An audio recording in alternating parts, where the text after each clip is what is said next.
الحمدللہ رب العالمین والصلاة والسلام علی خاتم النبیین اما بعد فاعوذ باللہ من الشیطان الرجیم بسم اللہ الرحمن الرحیم الصلاة والسلام علیک یا رسول اللہ وعلی آلک واصحابک یا حبیب اللہ الصلاة والسلام علیک یا نبی اللہ وَعَلَىٰ آلِكَ وَأَصْحَابِكَ یا نور اللہ۔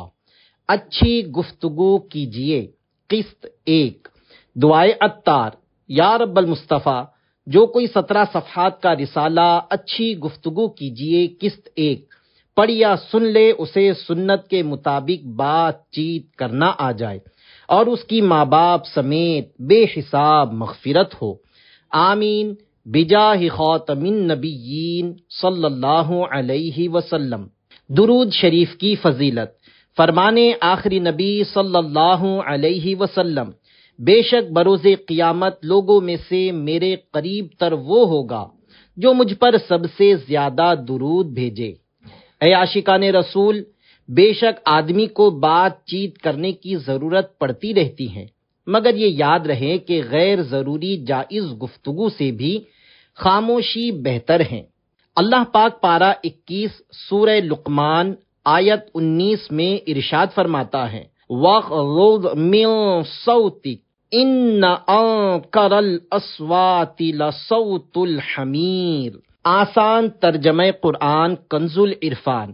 اور اپنی آواز کچھ پست رکھ، بے شک سب سے بری آواز گدھے کی آواز ہے۔ حضرت علامہ مفتی سید محمد نعیم الدین مراد آبادی رحمت اللہ علیہ اس مبارک آیت کی تفسیر میں لکھتے ہیں، شور مچانا اور آواز بلند کرنا مکروہ و ناپسندیدہ ہے اور اس میں کچھ فضیلت نہیں۔ گدھے کی آواز باوجود بلند ہونے کے مکروہ یعنی ناپسندیدہ اور وحشت انگیز یعنی نفرت دلانے والی ہے۔ نبی کریم صلی اللہ علیہ وسلم کو نرم آواز سے کلام یعنی بات چیت کرنا پسند تھا اور سخت آواز سے بولنے کو ناپسند رکھتے تھے۔ حضرت علامہ اسماعیل حقی رحمت اللہ علیہ لکھتے ہیں، جب لوگ آپس میں گفتگو کرے تو ان میں سب سے زیادہ بری اور وحشت ناک یعنی نفرت دلانے والی آواز اس کی ہے جو گدھے کی طرح اونچی آواز سے بولتا ہے۔ مشرکین عرب اونچا بولنے کو فخر سمجھتے تھے۔ اس آیت میں ان کے اس فخریہ طریقے کا رد فرمایا گیا۔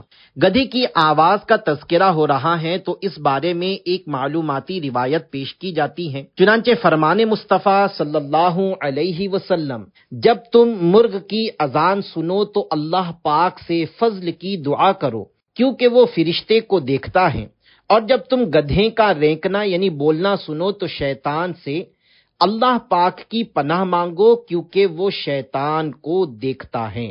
مثلا یوں کہیے اعوذ باللہ من الشیطان الرجیم۔ حضرت علامہ اسماعیل حقی رحمت اللہ علیہ اوپر بیان کی ہوئی آیت مبارکہ کے تعلق سے مزید لکھتے ہیں، اس سے چھینک کا مسئلہ بھی واضح ہے، یعنی ظاہر ہو گیا کہ زور سے چھینکنا مکروہ یعنی ناپسندیدہ ہے، اس لیے حکم ہے کہ جتنا ممکن ہو آہستہ آواز سے چھینکنے کی کوشش کرے۔ فرمان مصطفیٰ صلی اللہ علیہ وسلم، زور سے چھینکنا شیطان کی طرف سے ہے۔ سرکار دو عالم صلی اللہ علیہ وسلم مسجد میں زور کی چھینک کو ناپسند فرماتے۔ حضرت علامہ عبد الرؤف مناوی رحمت اللہ علیہ اس حدیث پاک کے بارے میں فرماتے ہیں، مطلب یہ ہے کہ مسجد میں زور سے چھینکنا زیادہ مکروہ یعنی سخت ناپسندیدہ ہے اور مسجد کے علاوہ کم۔ پارہ 21 سورۃ اللقمان آیت 18 میں ارشاد الہی ہے وَلَا تُصَعِّرْ خَدَّكَ لِلنَّاسِ۔ آسان ترجمہ قرآن کنز العرفان۔ اور لوگوں سے بات کرتے وقت اپنا رخسار ٹیڑھا نہ کر۔ حضرت علامہ سید نعیم الدین مراد آبادی رحمت اللہ علیہ اس مبارک آیت کی تفسیر میں لکھتے ہیں، جب آدمی بات کرے تو انہیں یعنی جس سے بات کر رہے ہیں ان کو حقیر جان کر ان کی طرف سے رخ پھیرنا جیسا متکبرین یعنی مغروروں کا طریقہ ہے اختیار نہ کرنا، غنی و فقیر یعنی امیر و غریب سب کے ساتھ بتواضع یعنی عاجزی سے پیش آنا۔ حضرت علامہ اسماعیل حقی رحمۃ اللہ علیہ تفسیر روح البیان میں لکھتے ہیں کہ سلام و کلام اور ملاقات کے وقت بطور تواضع یعنی عاجزی کے طور پر اپنا پورا چہرہ لوگوں کے سامنے لائیے، ان سے چہرہ نہ ہٹائیے اور نہ اس کا کچھ حصہ چھپائیے۔ متکبرین کی عادت ہوتی ہے کہ لوگوں کو ایسی ہی حقارت کی نگاہ سے دیکھتے ہیں اور فقراء و مساکین کو غصے سے دیکھتے ہیں، بلکہ تمہارے یہاں امیر و غریب دونوں اچھے سلوک کے معاملے میں برابر ہو۔ بازاری انداز میں چلا چلا کر بات کرنے سے بچنا چاہیے کہ رسول پاک صلی اللہ علیہ وسلم کبھی بھی اس طرح باتیں نہیں کرتے تھے۔ آپ صلی اللہ علیہ وسلم کی گفتگو شریف میں آواز نہ زیادہ بلند ہوتی، نہ اتنی دھیمی کہ سامنے والے کو سننے میں دشواری پیش آئے۔ ام المومنین یعنی تمام مسلمانوں کی ماں حضرت بی بی عائشہ صدیقہ رضی اللہ عنہا فرماتی ہیں کہ سرکار دو عالم صلی اللہ علیہ وسلم صاف صاف گفتگو فرماتے، ہر سننے والا اسے سمجھ لیتا تھا۔ خادم النبی حضرت سیدنا انس رضی اللہ عنہ سے روایت ہے کہ سرکار مدینہ صلی اللہ علیہ وسلم جب کوئی بات فرماتے تو اس کو 3 مرتبہ دہراتے تاکہ اسے سمجھ لیا جائے۔ شرح حدیث مرآت شریف میں ہے، یعنی مسائل بیان کرتے وقت ایک ایک مسئلہ 3 بار فرماتے تاکہ لوگوں کے ذہن میں اتر جائے۔ یہاں ہر کلام 3 بار دہرانا مراد نہیں۔ سیرات الجنان جلد 7 صفحہ 502 پر ہیں۔ سیرت کی کتابوں میں مذکور یعنی بیان کیا گیا ہے کہ حضور پرنور صلی اللہ علیہ وسلم بہت تیزی کے ساتھ جلدی جلدی گفتگو نہیں فرماتے تھے، بلکہ ٹھہر ٹھہر کر کلام یعنی بات چیت فرماتے تھے، اور آپ کا کلام اتنا صاف اور واضح ہوتا تھا کہ سننے والے اس کو سمجھ کر یاد کر لیتے تھے، اور اگر کوئی اہم بات ہوتی تو اس جملے کو کبھی کبھی 3 مرتبہ فرما دیتے تاکہ سننے والے اس کو اچھی طرح ذہن نشین کر لے۔ آپ صلی اللہ علیہ وسلم بلا ضرورت گفتگو نہیں فرماتے تھے، بلکہ اکثر خاموش ہی رہتے تھے۔ آپ صلی اللہ علیہ وسلم کو جامع کلمات کا معجزہ عطا کیا گیا تھا کہ مختصر سے جملے میں لمبی چوڑی بات کو بیان فرما دیا کرتے تھے۔ بولنے میں الفاظ سادہ اور صاف صاف ہونے چاہیے۔ مشکل الفاظ استعمال کرنے میں ہو سکتا ہے کہ اگلے پر آپ کی زبان دانی کی دھاک تو بیٹھ جائے، مگر آپ کہنا کیا چاہ رہے ہیں وہ اس کی سمجھ میں نہ آئے۔ میری اس بات کو اس فرضی چٹکلے سے سمجھنے کی کوشش کیجیے۔ ایک بار وزیر زراعت و آب پاشی یعنی منسٹر آف ایریگیشن ایک گاؤں کے دورے یعنی وزٹ پر تھے۔ کسانوں کا ایک وفد یعنی ڈیلیگیشن ملنے آیا۔ ان لوگوں نے وزیر سے اجازت لینے کے لیے ایک کسان کو اندر بھیجا۔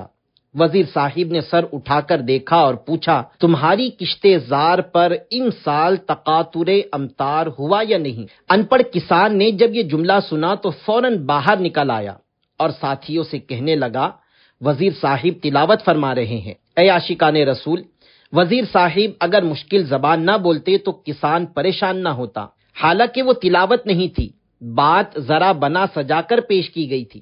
وزیر کے جملے کا معنی ہے، تمہارے کھیت پر اس سال بارش ہوئی یا نہیں؟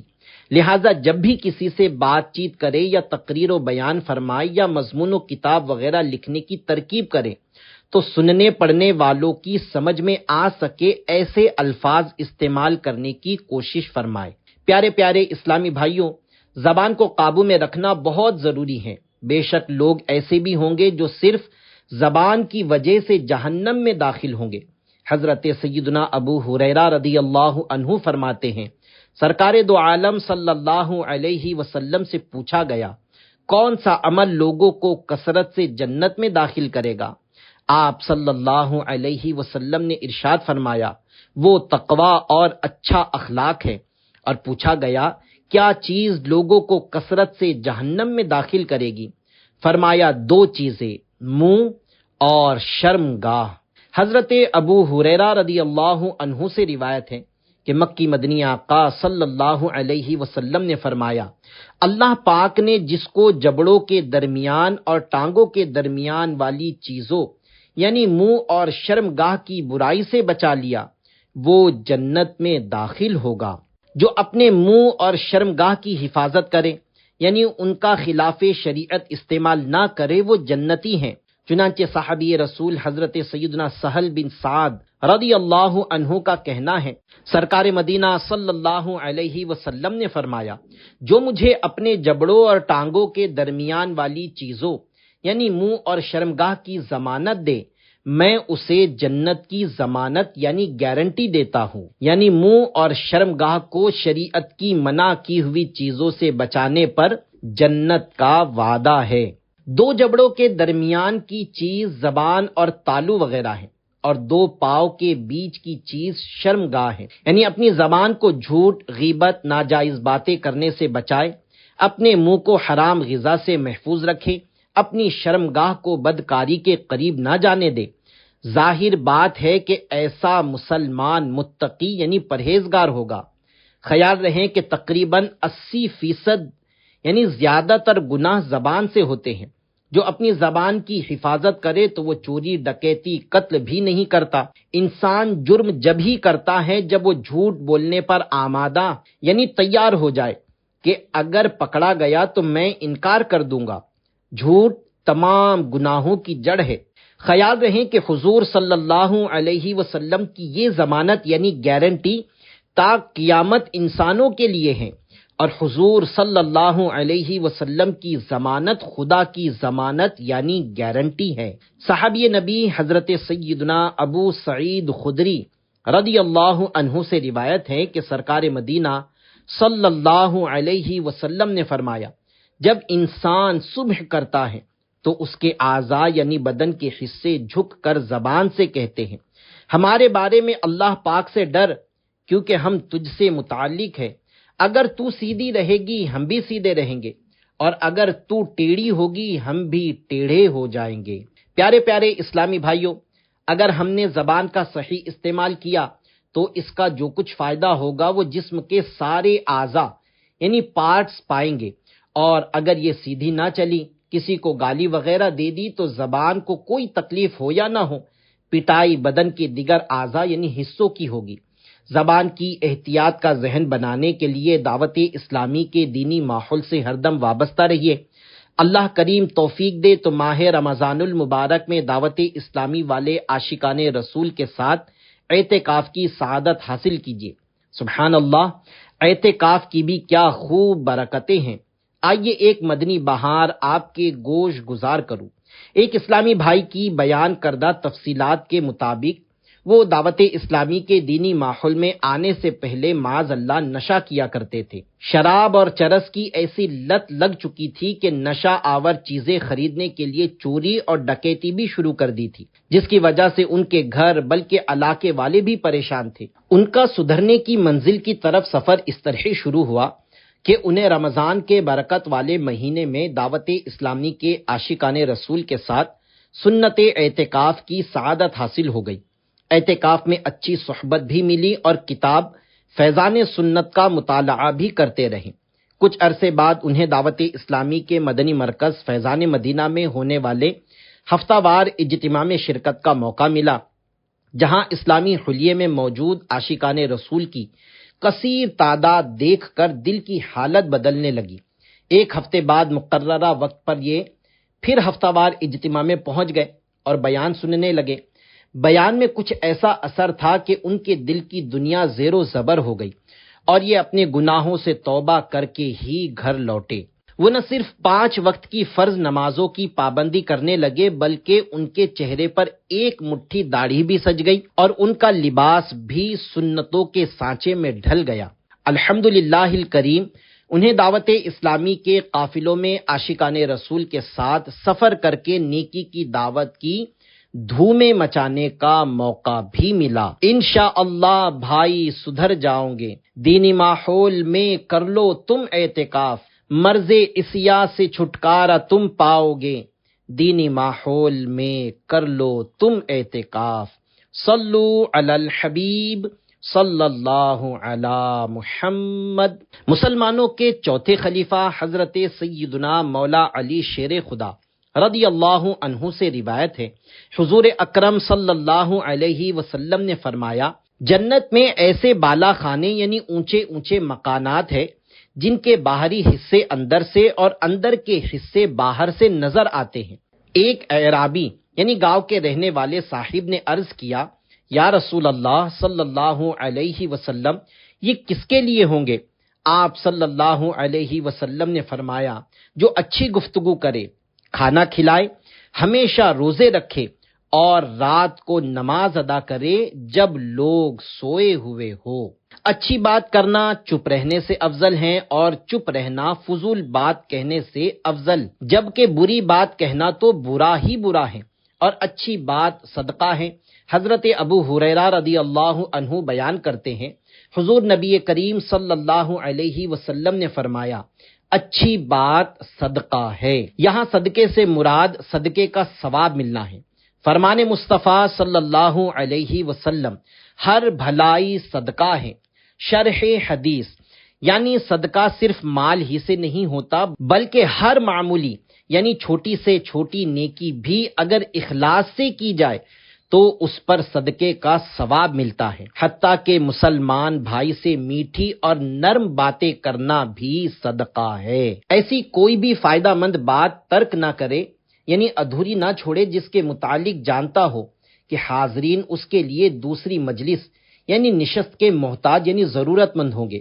الغرض فوراً پوری بات بتا دے، یہ نہ کہے کہ باقی آئندہ بتاؤں گا، کیونکہ بتانے والے کا اور جس کو بتانا ہے اس کے دوسری مجلس تک زندہ رہنے کا کوئی بھروسہ نہیں۔ صحابی رسول حضرت سیدنا جابر رضی اللہ عنہ بیان کرتے ہیں کہ مکی مدنی آقا صلی اللہ علیہ وسلم نے فرمایا، بے شک تم میں سے مجھے سب سے زیادہ پیارے اور قیامت کے دن میرے نزدیک تر وہ لوگ ہوں گے جو تم میں سے زیادہ اچھے اخلاق والے ہیں، اور تم میں سے مجھے سب سے زیادہ ناپسند اور قیامت کے دن مجھ سے زیادہ دور وہ لوگ ہوں گے جو برے اخلاق والے ہیں، جو زیادہ باتیں کرنے والے منہ پھٹ، باچھے کھول کر اور منہ بھر کر باتیں کرنے والے ہیں۔ حضرت مفتی احمد یار خان رحمت اللہ علیہ اس حدیث پاک کی شرح میں فرماتے ہیں، کیونکہ اچھے اخلاق والا آدمی اکثر نیک اعمال زیادہ کرتا ہے، گناہ اس سے کم سرزد ہوتے ہیں۔ دیانت داری یعنی ایمانداری، امانت داری، سچائی، وعدہ پورا کرنا، معاملات یعنی لین دین وغیرہ کا درست ہونا سبھی خوش خلقی یعنی اچھے اخلاق میں سے ہیں، اور بد خلق یعنی بد اخلاق لوگ اکثر بد عمل ہوتے ہیں۔ بد خلقی یعنی بد اخلاقی خود بھی بد عملی ہے، اور بہت سی بد عملیوں کا ذریعہ جھوٹ، امانت میں خیانت، وعدہ خلافی، بد معاملگی یعنی لین دین میں ہیرا پھیری وغیرہ سبھی بد اخلاقی کی شاخیں ہیں۔ اے عاشقان رسول، زبان کی حفاظت بہت ضروری ہے، کیونکہ سب سے زیادہ فسادات و نقصانات اسی سے ظاہر ہوتے ہیں۔ صحابی رسول حضرت سیدنا سفیان بن عبداللہ رضی اللہ عنہ سے روایت ہے کہ میں نے ایک بار دربار رسالت میں عرض کی، یا رسول اللہ صلی اللہ علیہ وسلم، آپ میرے لیے سب سے زیادہ خطرناک و نقصان دہ چیز کسے قرار دیتے ہیں؟ تو سرکار مدینہ صلی اللہ علیہ وسلم نے اپنی زبان مبارک پکڑی، پھر فرمایا اسے۔ حضرت علامہ عبد الوہاب شعرانی رحمت اللہ علیہ فرماتے ہیں، میں نے شیخ افضل الدین رحمت اللہ علیہ کو فرماتے سنا کہ کان شیشے کی طرح اور فضول کلام پتھروں کی طرح ہیں، جب بھی اس شیشے میں پتھر پھینکے جائے تو شیشہ ٹوٹ کر چورا چورا ہو جائے گا۔ کہا جاتا ہے زبان میں ہڈی نہیں مگر ہڈیاں توڑوا دیتی ہے، زبان تلوار نہیں مگر خون بہا دیتی ہے۔ کسی نے کتنی خوبصورت بات کہی ہے، جن باتوں پر جھگڑا کر کے لوگ منو مٹی تلے جا سوتے ہیں، انہی باتوں پر ہلکی سی مٹی ڈال کر دنیا میں پرسکون زندگی گزاری جا سکتی ہے۔ تابعی بزرگ حضرت ابراہیم نخعی رحمت اللہ علیہ فرماتے ہیں، اگر کوئی شخص کسی کو گدھا یعنی ڈونکی یا خنزیر یعنی پگ کہہ کر پکارے گا تو قیامت کے دن اس پکارنے والے سے پوچھا جائے گا، بتا کیا میں نے اسے گدھا بنایا تھا؟ بتا کیا میں نے اسے خنزیر پیدا کیا تھا؟ اے عاشقان رسول، مسلمان کو برے نام سے پکارنا بحکم قرآنی منع ہے۔ اللہ پاک پارہ 26 سورۃ الحجرات آیت 11 میں فرماتا ہے وَلَا تَنَابَزُوا بِالْأَلْقَابِ، آسان ترجمہ قرآن کنز العرفان، اور ایک دوسرے کے برے نام نہ رکھو۔ معلوم ہوا مسلمان کا برا نام رکھنا منع ہے۔ مفسرین کرام نے جدا جدا الفاظ میں اس آیت مبارکہ کی وضاحت فرمائی ہے۔ اس میں سے سراۃ الجنان جلد 9 صفحہ 431 تا 432 سے 2 وضاحتیں پیش خدمت ہیں۔ نمبر 1، بعض علماء نے فرمایا برے نام رکھنے سے مراد کسی مسلمان کو کتا یا گدھا یا سور کہنا ہے۔ نمبر 2، بعض علماء نے فرمایا کہ اس سے وہ القاب یعنی ٹائٹلز مراد ہیں جن سے مسلمان کی برائی نکلتی ہو اور اس کو ناگوار ہو، لیکن تعریف کے القاب جو سچے ہو ممنوع نہیں، جیسے کہ مسلمانوں کے پہلے خلیفہ حضرت ابو بکر رضی اللہ عنہ کا لقب عتیق، اور دوسرے خلیفہ حضرت عمر رضی اللہ عنہ کا فاروق، اور تیسرے خلیفہ حضرت عثمان غنی رضی اللہ عنہ کا ذوالنورین، اور چوتھے خلیفہ حضرت علی رضی اللہ عنہ کا ابو تراب، اور صحابی رسول حضرت خالد رضی اللہ عنہ کا سیف اللہ تھا۔ اور جو القاب گویا کے نام بن گئے اور القاب والے کو ناگوار نہیں، وہ القاب بھی ممنوع نہیں، جیسے مشہور محدثین اعمش یعنی کمزور نظر والا، اور اعرج یعنی ایک پاؤں سے معذور وغیرہ۔ اللہ پاک کے پیارے پیارے آخری نبی محمد عربی صلی اللہ علیہ وسلم نے ارشاد فرمایا، جس کسی نے مسلمان کو اس کے نام کے علاوہ کسی لفظ یعنی برے نام سے پکارا، اس پر فرشتے لعنت کرتے ہیں۔ شرح حدیث حضرت علامہ عبدالرؤوف مناوی رحمۃ اللہ علیہ وفات 1031 ہجری بیان فرماتے ہیں، اس کے لیے فرشتے لعنت کرتے ہیں کا مطلب یہ ہے کہ مسلمانوں کو برے نام سے پکارنے والے کے لیے فرشتے نیک لوگوں کے مقام و مرتبے سے محرومی کی دعا کرتے ہیں، جبکہ نام کے علاوہ کسی اور لفظ سے پکارنے سے مراد یہ ہو سکتی ہے کہ ایسے نام یا لقب سے پکارنا جو اسے برا لگے۔ ہاں اگر ایسے الفاظ سے پکارا جو برے نہ لگتے ہو تو حرج نہیں، جیسے کسی کو اس کے اصل نام کے بجائے اے عبداللہ یعنی اے بھائی وغیرہ کہہ کر پکارنا۔ صحابی نبی حضرت عبداللہ بن عامر رضی اللہ عنہ اپنے بچپن شریف کا واقعہ بیان کرتے ہوئے فرماتے ہیں کہ نبی کریم صلی اللہ علیہ وسلم ایک دن ہمارے گھر تشریف فرما تھے کہ میری امی جان نے مجھے اپنے پاس بلاتے ہوئے کہا کہ ادھر آؤ، میں تمہیں کچھ دوں گی۔ رسول اکرم صلی اللہ علیہ وسلم نے میری امی جان سے پوچھا، تم نے اسے کیا دینے کا ارادہ کیا ہے؟ انہوں نے عرض کی، میں اسے کھجور دوں گی۔